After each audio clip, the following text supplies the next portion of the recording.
Friend, welcome to teaching exam study. दोस्तों, आज हम डिस्कस करते हैं छायावाद के 4 स्तंभों में से एक प्रमुख स्तंभ सूर्यकांत त्रिपाठी निराला के बारे में और हिंदी साहित्य में इनकी दी गई योगदानों के बारे में, जो कि काफ़ी इम्पोर्टेंट है, खास करके हिंदी की परीक्षाओं के लिए। अगर आप बीपीएससी टीआरई पीजीटी की तैयारी करते हैं, यूपी पीजीटी की अगर आपकी एग्ज़ाम है, तो हिंदी साहित्य में सूर्यकांत त्रिपाठी निराला से ज़रूर प्रश्न बनते हैं। तो यह प्रथम काव्य जो इनकी है वो अनामिका है, और ये जूही की कली में 1916 ईस्वी में संकलित हुई थी। निराला की पहली कविता, इस कविता में जूही नारी और पवन पुरुष का प्रतीक है।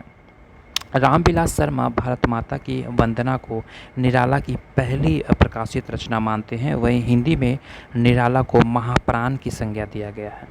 निराला को छायावाद का सलाका पुरुष की भी संज्ञा दिया गया है। और अमेरिकी कवि वॉल्ट विटमैन मुक्त छंद के जनक हैं। वहीं निराला को हिंदी में मुक्त छंद का प्रवर्तक माना जाता है। मुक्त छंद को रबर या केजुआ छंद भी कहते हैं। निराला ने कवित्व को हिंदी की जातीय छंद भी कहा है।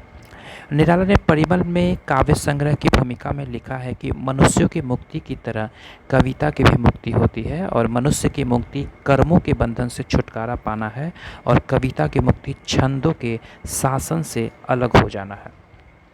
वहीं निराला की महत्वपूर्ण कविताएं पर उनके काव्य संग्रह में जूही की कली है, जिसमें कि जो कि परिमल में संकलित हुई है। जूही की कली, अंधविश्वास, पंचवटी प्रसंग, संध्या सुंदरी, बादल राग, विधवा, भिक्षुक। वहीं अनामिका की जो दूसरी भाग हुई 1937 से 1938 ईस्वी में, इसमें सच है, रेखा, तोड़ती पत्थर, सम्राट एडवर्ड के प्रति, सरोज स्मृति और राम की शक्ति पूजा, जो कि 1936 ईस्वी में संकलित हुई थी। वहीं लंबी कविताएं जो इनकी हैं वो यमुना के प्रति, बादल राग, पंचवटी प्रसंग, सरोज स्मृति, शिवाजी का पत्र और राम की शक्ति पूजा इसमें संकलित है। निराला के भक्ति भाव से पूर्ण गीत अनीमा में संकलित हैं। निराला की कुकुरमुता, गर्म पकौड़ी, तोड़ती पत्थर, भिक्षुक आदि प्रगतिवादी भावधारा की कविताएं हैं। तोड़ती पत्थर में आर्थिक असमानताएं एवं भिक्षुक में तत्कालीन राष्ट्रीय समस्याएं एवं गरीबी को दिखाया गया है। वहीं कुकुरमुता निराला की व्यंग्यपरक रचना है, जिसमें गुलाब पूंजीपति वर्ण का एक कुकुरमुता सर्वहारा वर्ग का प्रतीक माना गया है। मुक्त छंद पर पंत यानी सुमित्रानंदन पंत का सहयोग न मिलने के कारण निराला ने पंत और पल्लव नामक लंबा लेख लिखा, जिसमें संस्कृत आचार्य एवं रविंद्रनाथ टैगोर के भावों को चुराने के आरोप लगाया गया था।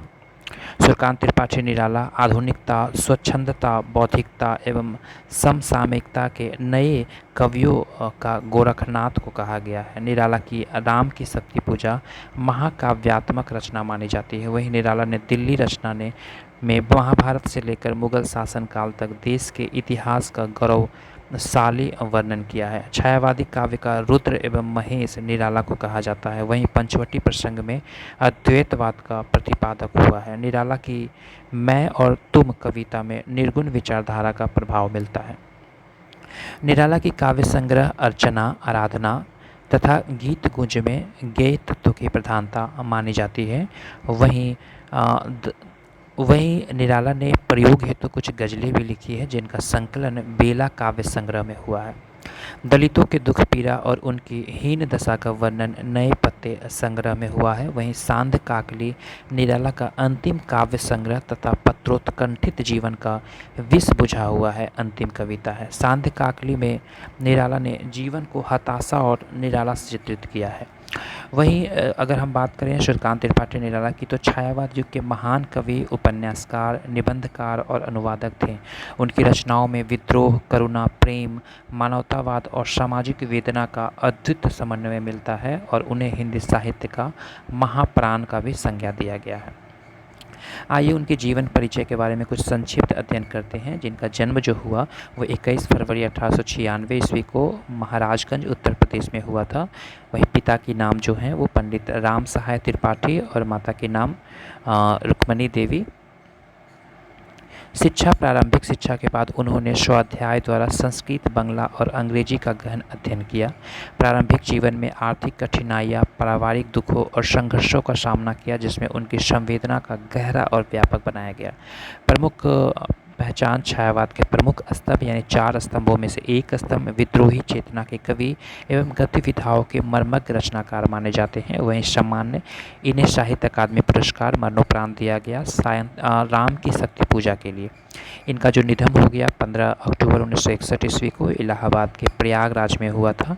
उनकी अमर कविताएं हैं वह तोटी पत्थर, राम की शक्ति पूजा, सरोज स्मृति, कुकुरमुता, बादल राग, जूही की कली, भिक्षुक, जागो फिर एक बार, नए पत्ते जो हैं वो काफ़ी महत्वपूर्ण इनकी अमर कविताएं हैं।